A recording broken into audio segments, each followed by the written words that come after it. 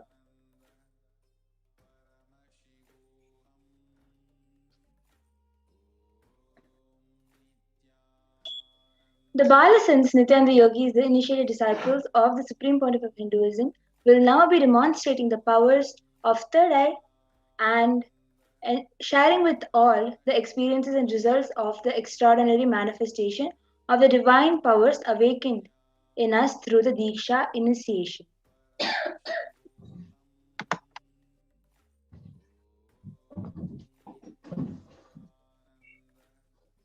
In today's Bhava Samadhi Darshan, all of us will be getting initiated into the powers of third eye. We will be getting initiated into the following powers of the third eye, which is reading with the eyes blindfolded. The third eye is a cosmic browsing center located between the brows, which upon initiation, one can effortlessly express powers and see through the third eye, just as you would with your two eyes. So with the grace of the Supreme Pontiff of Hinduism, all of us will be getting initiated into these powers.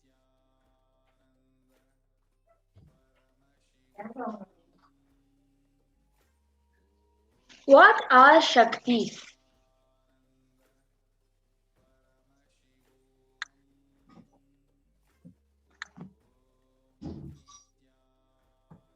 In the Veda Agamas, the source scriptures of Hinduism, Paramashiva reveals in elaborate detail that every human being is hardwired to be able to manifest 463 plus extraordinary Shaktis, the divine powers. Manifesting powers, Shaktis, are described as a system, method, and science for human beings to explore the various possibilities and powers and have access to various states of consciousness. Shaktis manifest from the fundamental cognition that you are a divine, you need to manifest divine, and not that you are a man and you need to reach divine.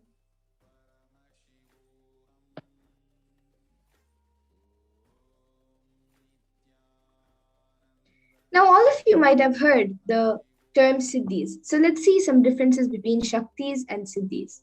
Shaktis, expressed from the space of enlightenment as a side effect of feeling connection with the divine and high integrity with the Guru, and are a source of enlightenment, whereas Siddhis are powers that manifest from tapas or penance for enlightenment and are on the path of enlightenment.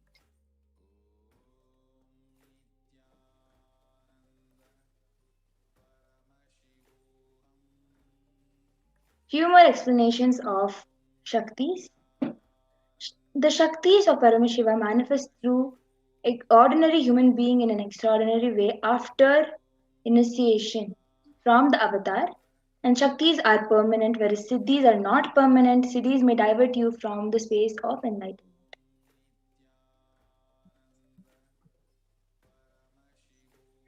And the source of these Shaktis, Paramashiva, is the primordial divinity in Hinduism, the ultimate reality and cause, which is self-effulgent, Swayam Prakasha, all-pervading, unchanging beyond time, space, form, and causality. As the fundamental base of Avyakta, the unmanifest, and Vyakta, the manifest existence, he performs the Panchakritya, or the five cosmic acts of Shrishti, creation, Sthiti, sovereign rulership and maintenance, Samhara, rejuvenation, Trobhava, pulling out of delusion, and Anugraha, liberating grace for all living entities.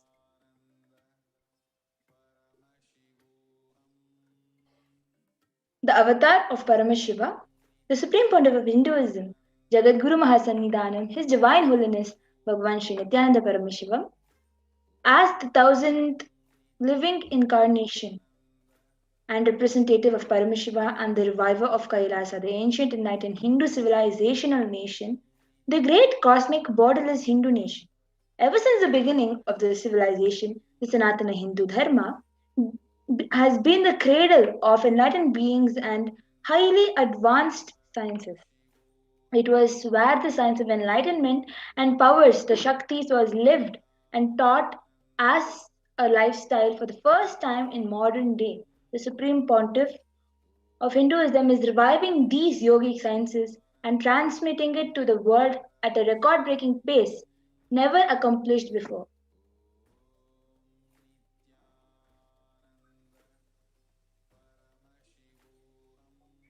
And now let's see the Guru Parampara, where these sciences of the knowledge and science of manifestation of these Shaktis are passed down from one generation to the next through Diksha, the initiation, by enlightened gurus. The supreme point of Hinduism, being recognized as an incarnation at a very young age, was trained and taught these sciences to receive and give the initiations and knowledge repositories for billions to manifest the science of our manifestation from the disciplines of Vedanta, Tantra, Shri Vidya, Yoga and Yoga powers, Mantra Shastra, Siddha Vidya, science of Aushadha, Advaita and Bhakti Yoga, Paramashivoham and Paramashiva Vijnana.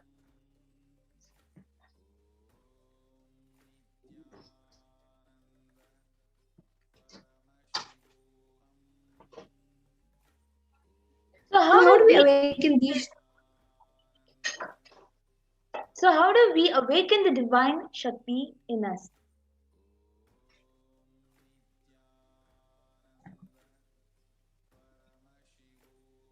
Every ultimate truth, jnana, is mapped into your consciousness, prajna, and manifests as a possibility and power of every being, which is prajna.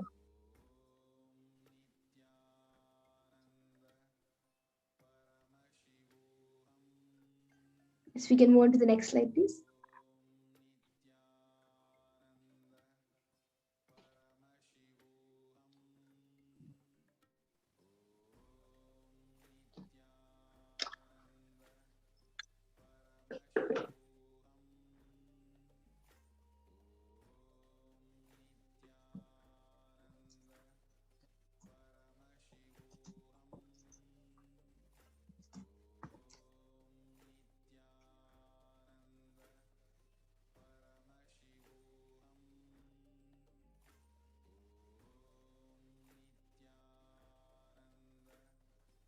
So the science of power manifestation is authenticated through four aspects or evidences, the pramanas.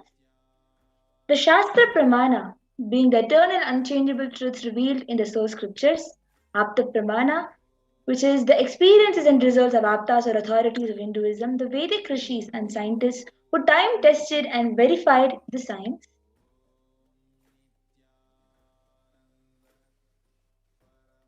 And the next is the Atma Pramana, or an account of the supreme point of Hinduism, this millennium's avatar's personal experience of the power manifestation, and the Pratyaksha Pramana, or the empirical evidence from observation and scientific experimentation.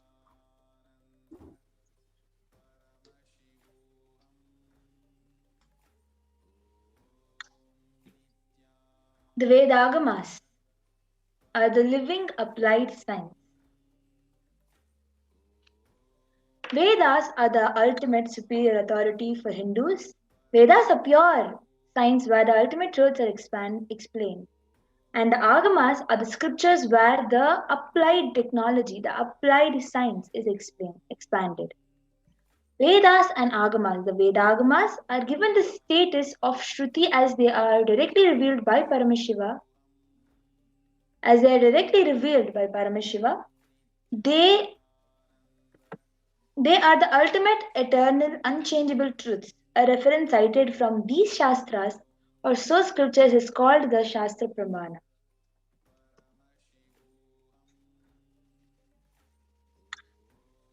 And now, let's get ready to witness a very unique and exciting demonstration live of the power of third eye.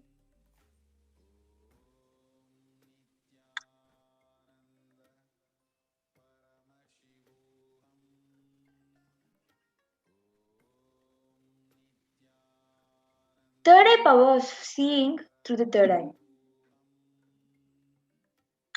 So, the Shastra Pramana, the scriptural reference to manifest the powers of third eye. Kapalantarmanonyasa tishthanmirita-lochanaha kramena manasodadyat lakshaye lakshamuttamam.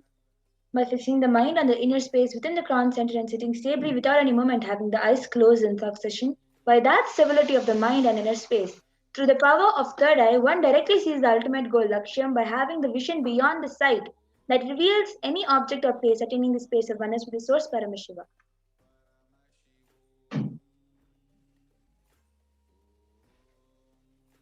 And the Apta Pramana for the power of third eye is where Krishna initiates Arjuna into the power of third eye. Natu mam shakyase drashto manenaiva swachakshusha divyam dadami te chakshuhu pashyam me yogamaishwaram. Bhagavan Krishna says to Arjuna, but you cannot see my cosmic form with these physical eyes of yours. Therefore, I grant you divine third eye vision. Behold my cosmic opulence. In the Hindu Purana Bhagavad Gita, Bhagavan Krishna initiates Arjuna into the power of third eye to behold Krishna's Vishwarupa Darshit, the vision of his cosmic form. In the 11th chapter of Bhagavad Gita, which contains the description of Bhagavan Krishna's cosmic form, is directly revealed by Arjuna as he sees Bhagavan Krishna through his third eye.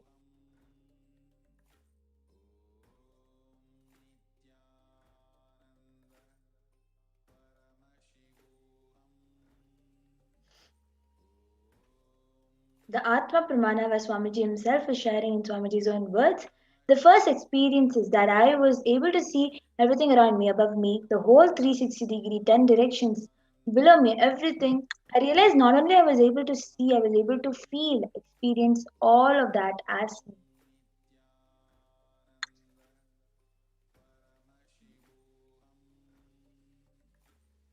And now the Pratyaksha Pramana, the empirical evidence from the observation and scientific experimentation. Using a PET, a positron emission tomography, the supreme point of Hinduism himself was tested, his brain waves were measured, and it was measured that when doing daily activities, there was high activity measured in the brain where the third eye is located. And when in the deep state of samadhi, only the third eye region is active and almost 90% of the rest of the brain was at peace.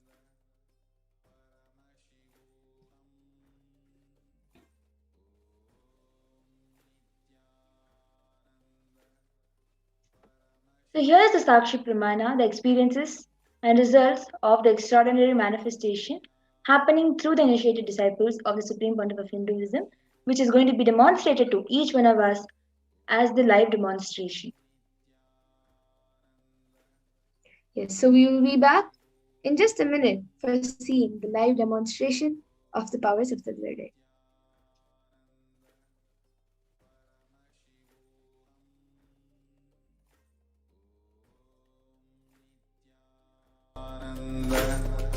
Paramashivoham.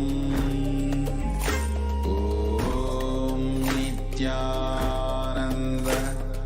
Paramashivoham.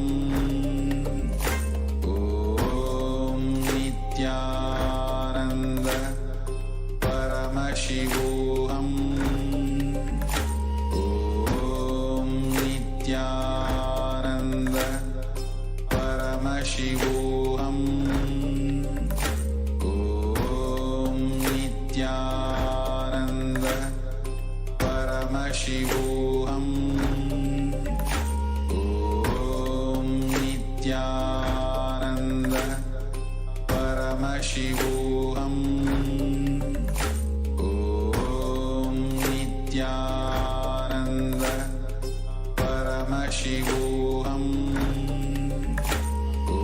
Om Nithyananda Paramashivoham.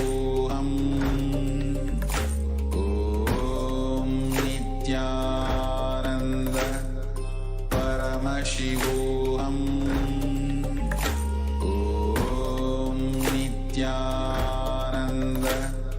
Paramashivoham. Om Nithyananda Paramashivoham. Om Nithyananda. Yes, so now I have with me Paramashivoham. Om Nithyananda Paramashivoham. yes, Nithyananda. Om Nithyananda. So now I have with me Ma Nithyananda.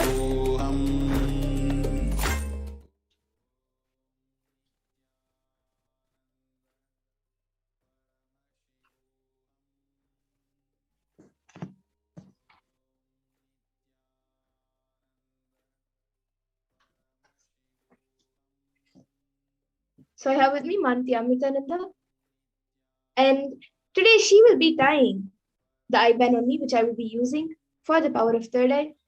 So this is the IBAN we will be using. I will be tying, Amrita will be tying it on my eyes. And this is certified by ophthalmologists. So this is a thick opaque plastic sheet in the front.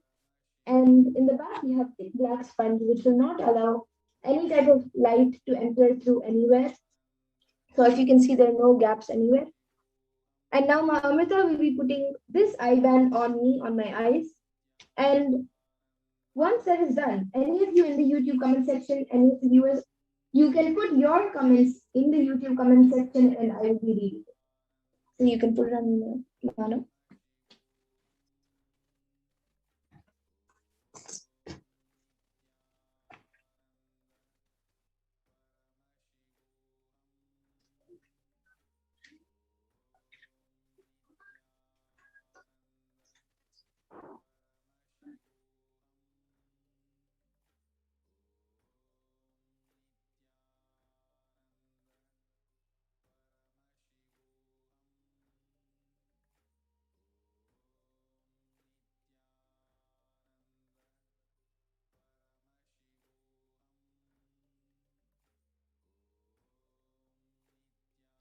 Yes, so now all of you can see the IBAN is put on me. I will be turning to my right, to my left, up and down. So all of you can see that there is no gaps anywhere around my eyes in a way I'll be able to see. But yes, of course, I will be able to see through my third eye. So now any of you who are watching us on YouTube can put your comments on the YouTube comment section and I will be reading it out.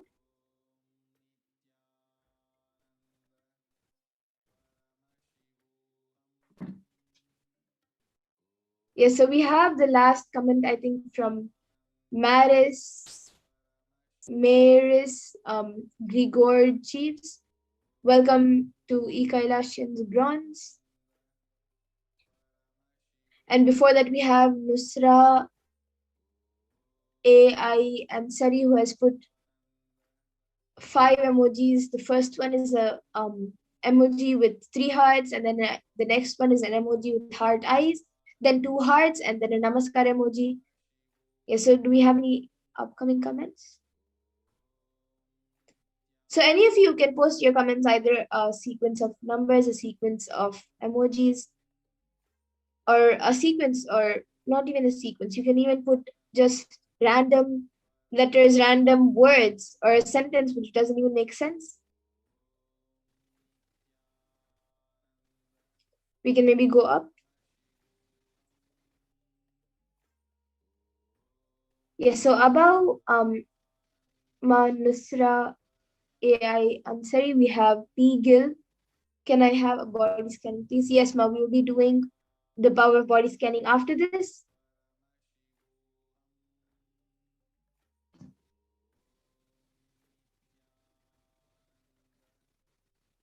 And in the meantime, when we wait for some comments to come,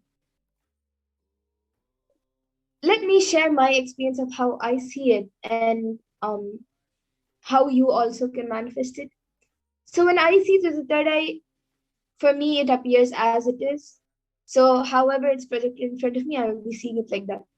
But for many others, and when you start manifesting power, even for you maybe, either it'll appear as it is or it'll appear as words or pictures. So we have even many other yogis who do the power of third eye. Maybe you write the word hill and they see pictures of hills, or you write ice and they see a picture of ice, or maybe you give them a picture but they see it as a word.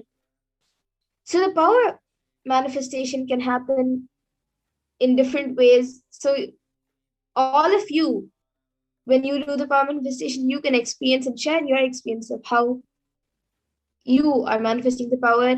And of course, it's not only us who can manifest the powers, even you, all of you can manifest the powers just after the initiation.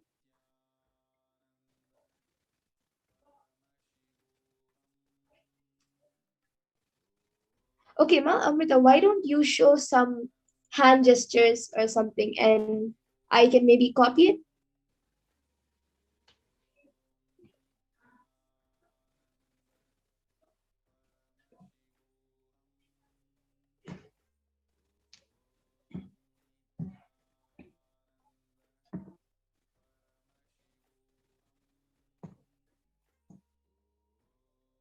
Okay, I think we have a comment from Carlos Rosales. Welcome to Kailashan's Bronze. Yes, Mamita, you can show a hand gesture. Okay, so you're showing this. And then now you're showing this.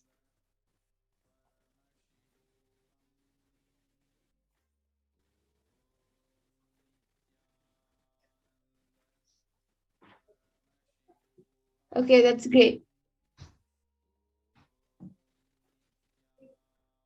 Okay, now with this, I request Mamita to remove my eyeband.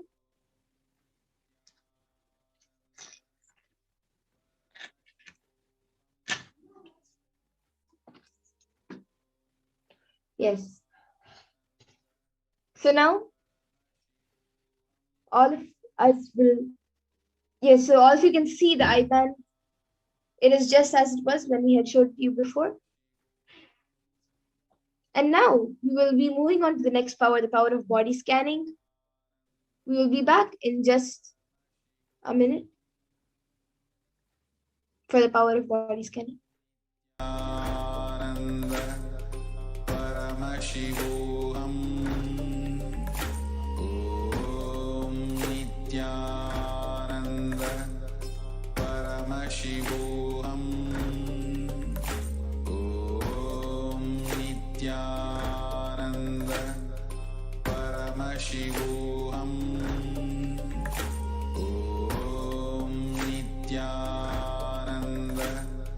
Paramashivoham. Nithyananda Paramashivoham. Om Nithyananda Paramashivoham. Om Nithyananda Paramashivoham. Om Nithyananda Paramashivoham. Om Nithyananda Paramashivoham. Om Nithyananda Paramashivoham. Om Nithyananda. Yes, so now we will be getting into the power of body scanning.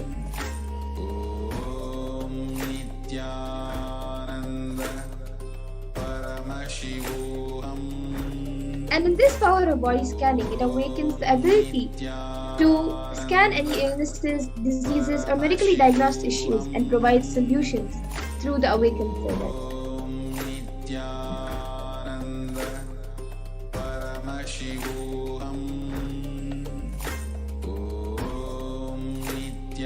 So I'll be chanting the Shastra Pramana for the power of third eye.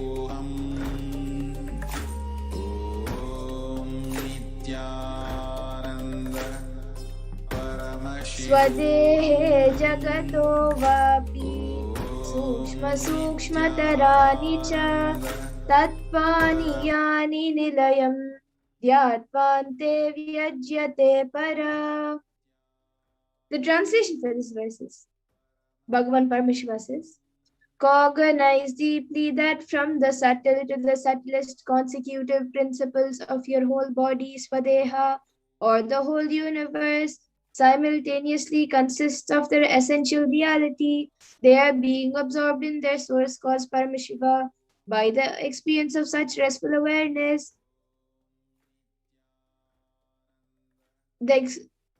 One becomes complete from all thoughts, and the ultimate universal divine power, Paradevi Adi Shakti, is revealed, and the supreme power manifestation happens.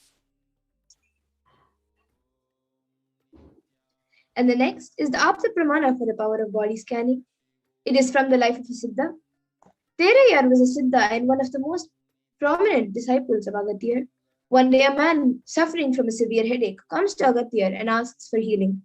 Agathir uses the power of body scanning and identifies the root cause of the headache.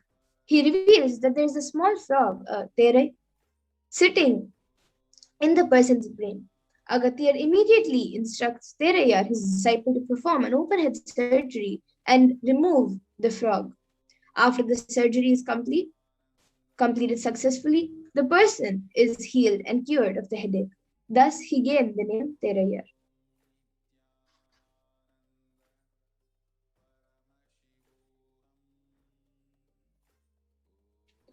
And the Atma Pramana, the which the when the Supreme Point of Hinduism himself used the power of body scanning, it was revealed by the Supreme Point of Hinduism on the 22nd of December, paraphrasing his words. Only when I had the multiple compound hand fracture, I was forced to go for surgery and therefore for medical checkups related to that. At that time, they detected heavy metal quantity in my different organs. It was revealed that I had been poisoned without our knowledge. I immediately used diagnostic methods instead of medical facilities to study the body condition due to the poisoning. Through the through body scanning, I found out what the problems, imbalances happened, and where balances had to be done. I used allopathy as the second opinion to verify my findings.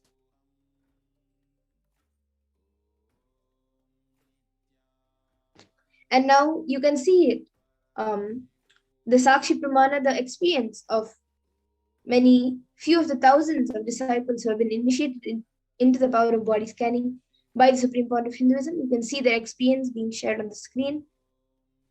A few screenshots of their experience, which they have shared. And now, let's get into the power of body scanning.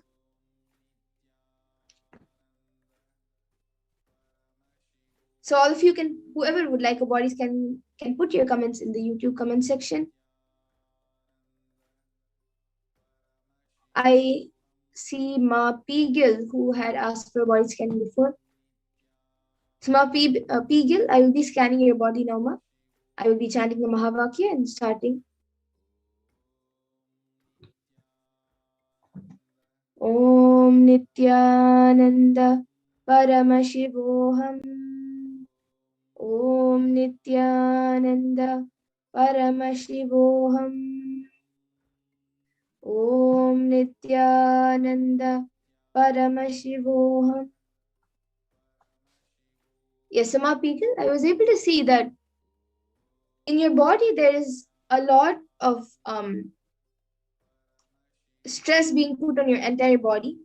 Like it's more psychological and mental stress which is affecting your entire body. And I was able to see that for all of that stress to reduce and for it not to affect your body so much and like even physically for it to not affect your body, I was able to see every day you have to have haitati in the night, drink lemon juice, and you should also do at least 12 Surya Namaskars every day morning. This will help balance all the hormones in the body and also reduce the stress which you're putting on your body. This is what I was able to see. So, Ma Peegan, if you're able to relate to what I said, you can get back in the comment section. And I see Carlos Rosales, who has put greetings from Tampico. And yes, after that we have Ainar's Avotina, who has asked for a body scan. And please tell me what is my root pattern. So, Ma Pragnina, maybe you can scan for Ainar's Avotins. Yes, ma'am. And I also see Ma Nusra AI Ansari, who has asked for body scanning. Yes, Ma, I will be scanning you now.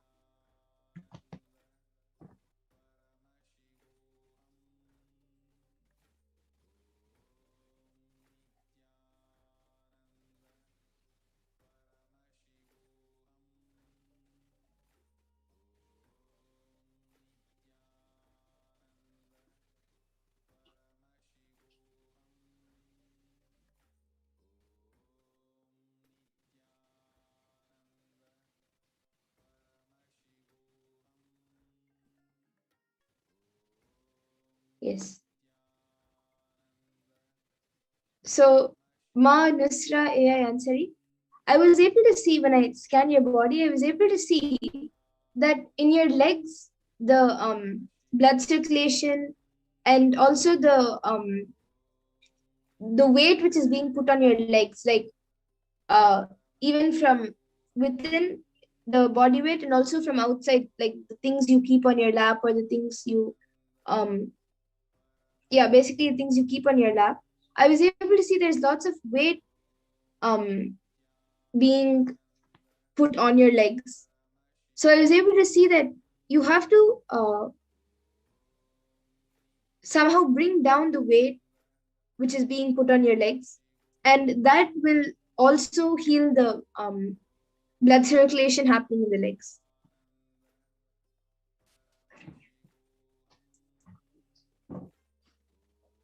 Yes, Ma Pragnana, you can share.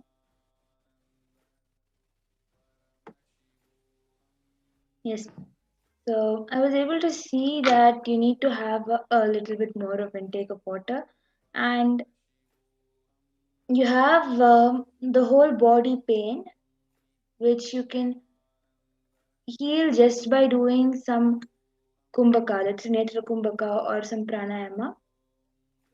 And you can do the kriyas that is told by Swamiji from the websites. You can get it. I was able to see there is some imbalance in oxygen and breathing level too.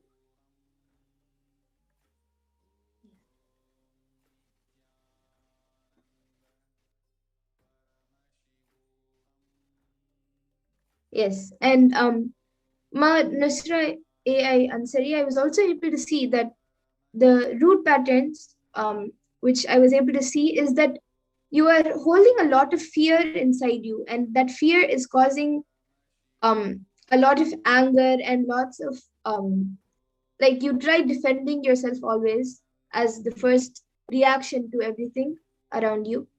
So you either get angry and irritated at something or you start defending yourself. And that the root is because there's a lot of fear which you're holding inside you.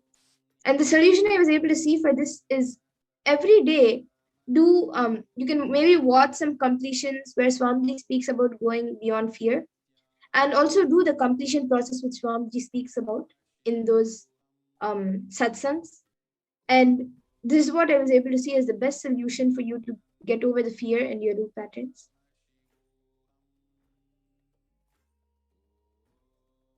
So you can get back in the comment section. And Ma Ainar's Overtins, you can maybe get back in the comment section if you were able to relate to what Ma Pragnana said. Yes, and I'm seeing Ma Nusra Ansari who has put very true, Ma, my leg and feet heavy and pain. Okay, yes, Ma, thank you. So please try reducing the amount of weight which is being put on your legs. Maybe you can stop keeping things on your lap always, and do more physical activities, but don't put lots of weight on the legs. You can maybe do some walking and stop keeping things on your legs. This will reduce the pain. Yes, and I see many others who have asked for body scanning. Ma Stephanie, Ma Pragnana, maybe you can start scanning for Ma Stephanie. And Ma Dolly Reddy has asked for body scanning and healing, I guess, for the eyes, chest, heart, and the whole body. So yes, Ma, I will be doing it for you, Ma.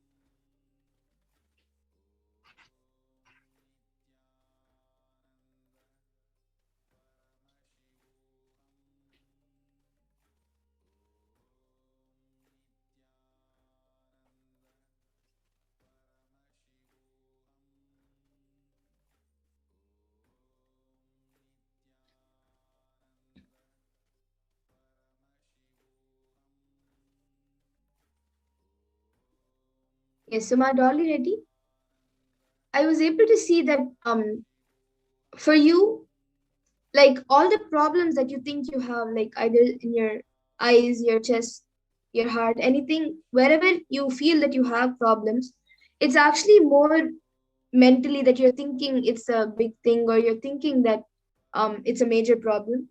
So the first step to reduce all of these problems, the pain, the problem which is happening in your entire body, the first step to get healed is to drop your cognition that it is a major problem.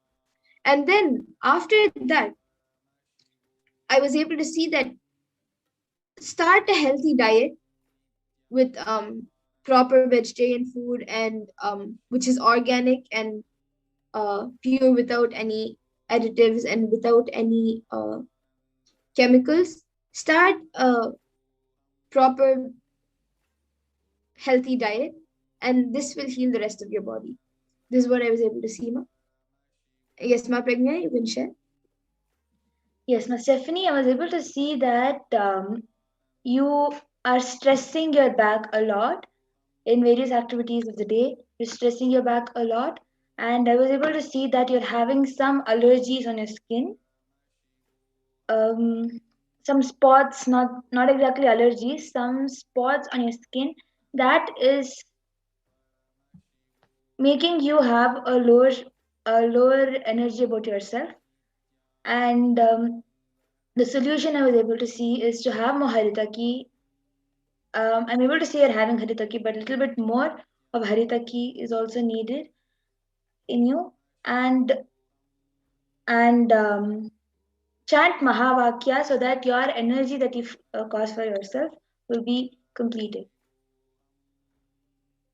Yes, so Ma Stephanie, you can get back in the comment section.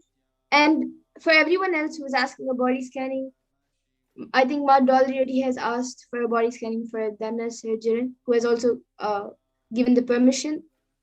And uh, Charlos Rosales.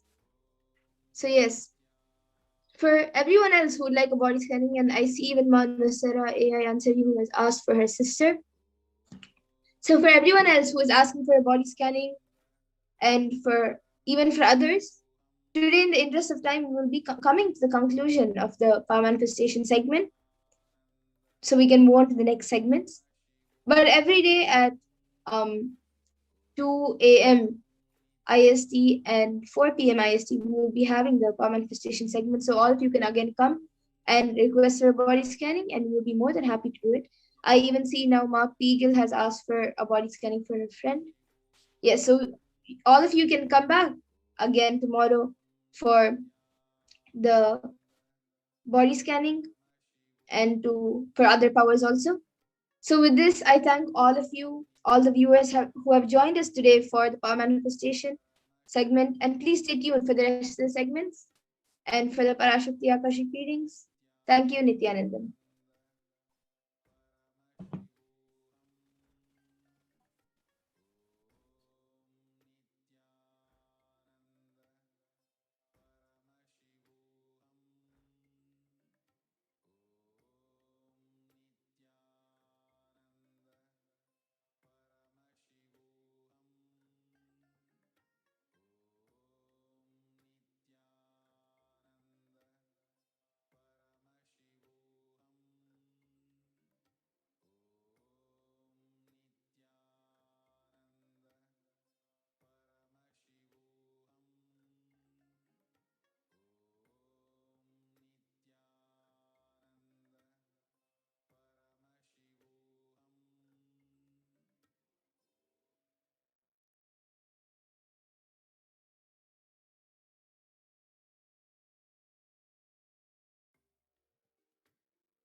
Yes. Next slide, please.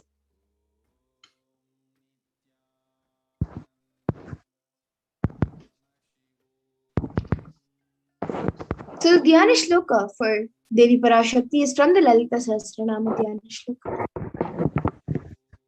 Sindoraruna Vigraham Trinayana Manikya Mauli Spurate Taranayaka Shekharam Smitamukhim Mapina Vakshoruham Panibhyamali Ratna Shashakam Raktotpalam Bhibratim Saumyam Ratna Gatasta Rakta Charanam Dhyayet Paramambika. And the translation goes, the Divine Mother is to be meditated upon, a shining in a vermilion red body with a triple eyes spotting a crown of rubies studded with the crescent moon, a face all smiles, a splendid bust, one hand holding a jewel cup brimming with mead, and the other twirling a red lotus.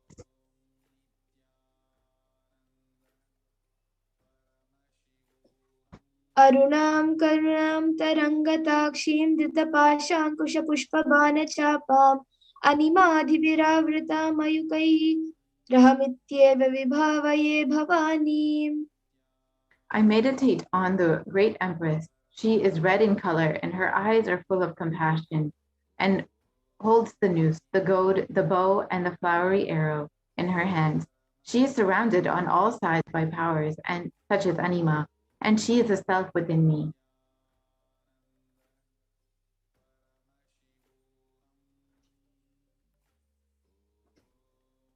Devi is the ultimate pure feminine consciousness. Parashakti is the cosmic mother, and it is in her womb which forms the billions and billions of universes which come out and go in.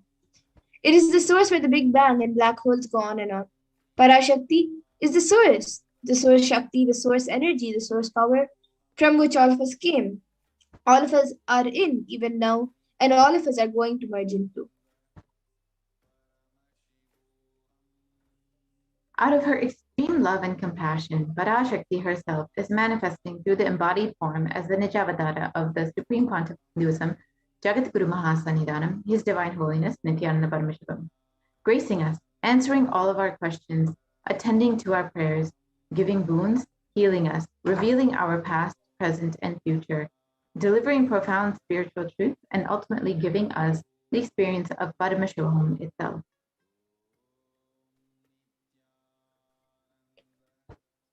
In the words of Devi Parashakti herself, raising as Omkara, expressing as Vedas and Agamas, blossomed as Srimkara, filled as Parashodasi, living in 40 triangles, the Kailasa Swamini, who is in Kailasa, Sripura Chintamani, Parashodasi, sitting as part of Paramashiva, Parameshwari, who rules the world, Paramashakti, Manoanmani, Meenakshi, as Nithyananda, I took Nijavatara here to give good boon to everyone, to bestow all goodness. Hiranyagarbha Swarupini, Brahmanda Yoni, Shami, Chandramauli, Rakhala, Aparna, Uma, Parvati, Savitri, Navayavana, Samrajya Lakshmi, Parameshwari, Parashodasi, Meenakshi. Taking the form of Nityananda, I came here as Nijavatara. With great compassion, I am blessing. Listen, people. To do good to all of you, I took the form of Nityananda and came down as Nijavatara. Raising in Omkara, blossoming as Shiva, manifesting as the source of existence, powers of existence, expression of existence, from the oneness of Om, blossoming into two as Prakriti and Purusha, blossoming as three Shaktis, Icha, Kriya, Jnana, growing as four Vedas, expanding as the five Panchabhutas, beyond the six chakras, filled as the Gotras of the seven Rishis, expanding as the eight directions, existing as the nine Grahas, blossoming as the 10 Indriyas, being as the 11 Rudras, and creating all the world, bringing life to tell and make truth blossom, and to do good, Parashakti, Meenakshi, in the form of Nityananda. I came to bless every one of you.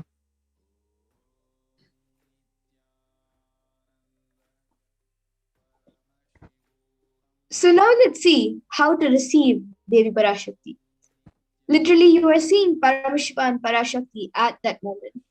She is there on your screen, so always receive her very traditionally.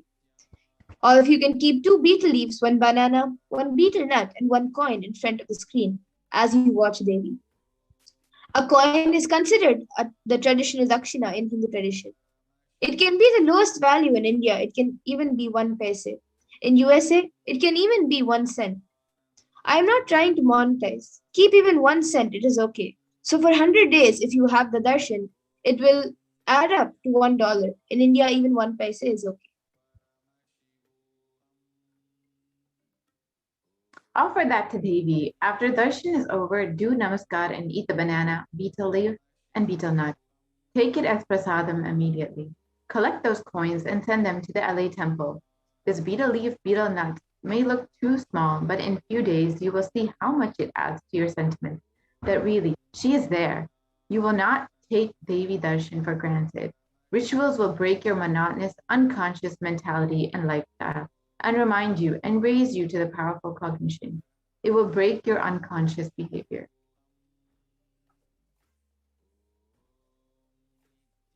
So if you can see in the picture, which is being projected, how to arrange your tambulam, how to set up your tambulam, the 2 betel leaves, the 1 banana, the betel nut, and the 1 coin. You can arrange all of these in 1 plate and keep it in front of the screen.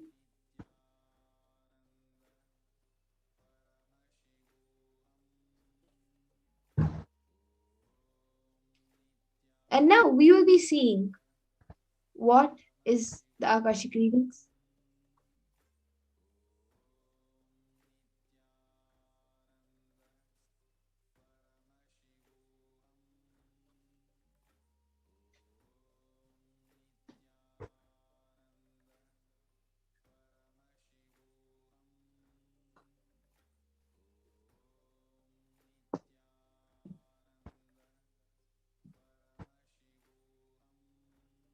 So what are the Akashik records? The Akashik records are records created in space. Whatever has happened in time is there as a file. Nothing can be destroyed. Please understand, none of your actions, thoughts, plans, emotions, words, nothing can be destroyed. Akashik records are the cosmic archives of everything happening, will happen.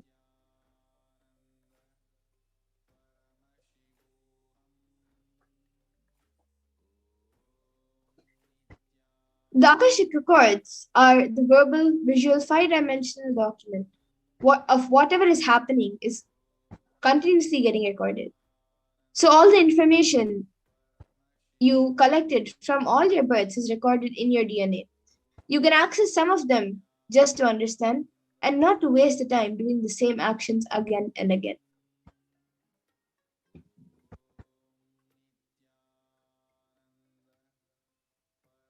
So what is an Akashic reading? It is not a prediction. It is a reading from the cosmic archive. There is no such thing as past, present, and future. Beyond space, creation and destruction happen simultaneously.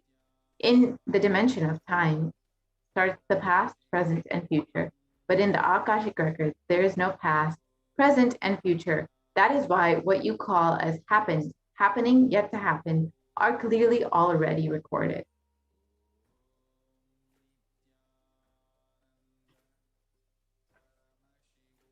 What is Akashic readings in Swamiji's own words?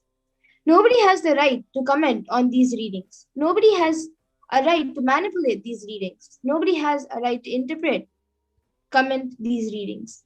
They are complete unto themselves, for nobody to live in time, in tune with the cosmos. The Jivan Mukti living enlightenment does not need any special practice other than listening to these great readings again and again. When you listen to these great readings, naturally your negative logic is penetrated, broken, and these great truths settle in your inner space and they make you live enlightened.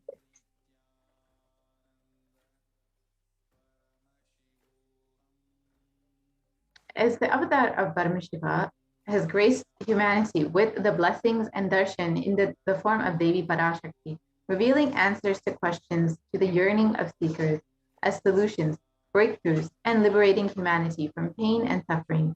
Any answer given by Parashakti is not just an answer, but a karmic breakthrough for the receiver.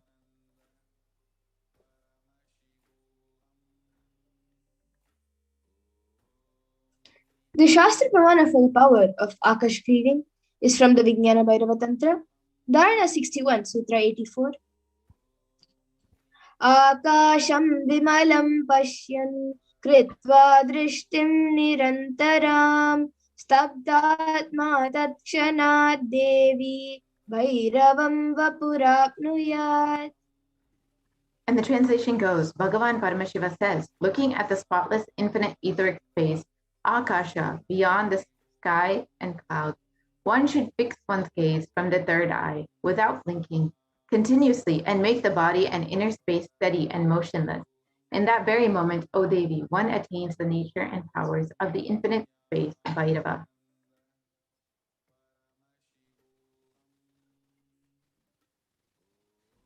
The Apta Pramana for the power of Akashic reading is from the Hindu Purana Mahabharata, which narrates the story of the great sage Maitreya, who reveals the secrets to Vidura, the story of his birth in human form and reasons of all his sufferings.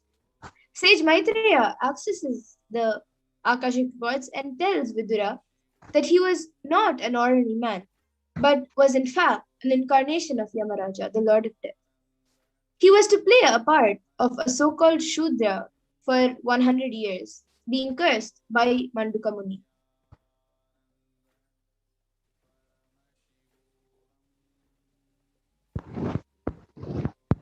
So the Supreme Pontiff of Hinduism has revealed that all the information you collect from all of your birth is in your DNA. You can access some of them just to understand and not to waste the time doing the same actions again and again. Accessing the DNA code, reading the Akashic records will be useful to you to be liberated from your default future, bringing an end to the binding cognitions, known and unknown sufferings, leading you to the experience of enlightenment, Paramashivoham.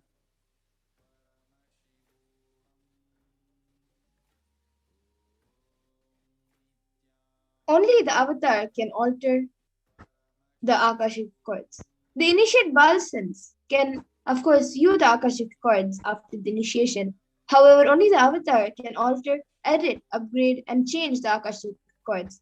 During the darshan and dikshas, the Supreme Point of Hinduism blesses and upgrades the Akashic chords as per the prayers of the devotees.